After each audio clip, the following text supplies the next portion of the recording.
All I wanted from this movie is, straight out laughter, just a good comedy, something that can make my, bone cheeks just hurt. And did I get that? Well.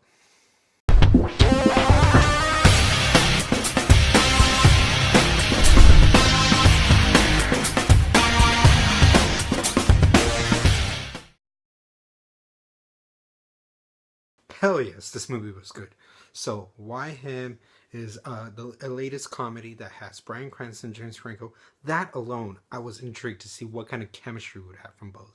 Because, Bryan Cranston, although he's a serious actor in recent years, Heisenberg, Breaking Bad, he is the man. He's won a couple of Emmys. He's also had comedic talent with Malcolm in the Middle. I loved him there as, Frankie Muniz' father. He was just some of the times the best parts of that show. And he's a memorable guy, whether he has dramatic or comedy chops.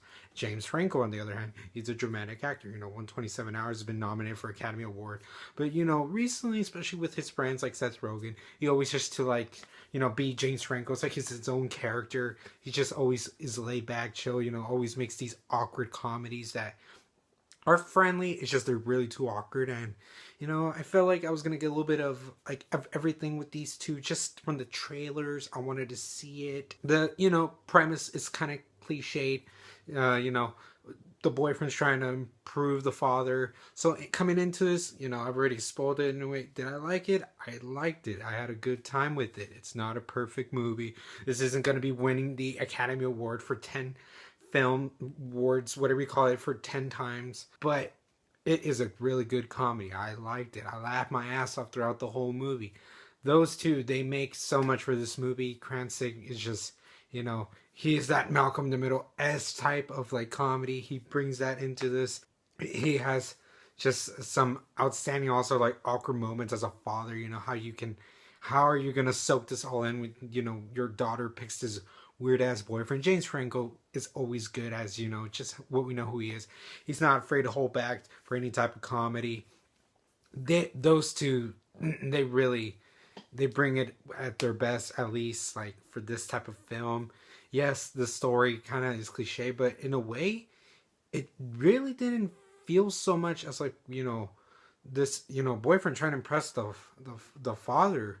It really felt a little bit more different. It felt kind of one-sided, but also you understand both of them. And I like how they wrote them so well that you could relate to just both the characters. The story of what you ends up resolving, and everything is kind of cliche, kind of predictable, and just a basic kind of connection tissue. But still, I like that it had a little bit of heart into it.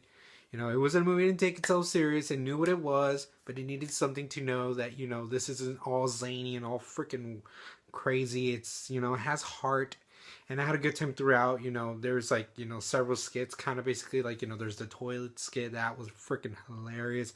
I love the scenes that they have in the party. That is laugh out loud moments for me. They have the traditional, finally they get one another, they fight. That was entertaining as always. Keegan-Michael Key, though, I wanted to talk about him. He is just one of the best things, okay? Keanu was a good movie, and, we've seen him in Key Appeal, but I like how he shines in this. He's appearing in a lot of movies, a lot of cameos in those films, and he just shows that he's like a comedic force. I like him, his character he was in this, kind of like that bodyguard for James Franco. They're really close friends. I like how he sneak attacks him. He kind of, yeah, I would say 80% of when he appeared, I feel like he stole it for me. He was one of my favorite parts of this movie. And yes, whether you're just with a group of friends or you're in a crowd and everybody just slaps it up, I think everybody's going to have a good time. I'm going to have to give Why Him a B+. Let me know, guys, if you've seen this movie. What'd you think of this movie? What's your favorite, performance of Bryan Cranston and James Franco? All this in the comments below. And as always, Roll an Empire, laugh, smile, repeat.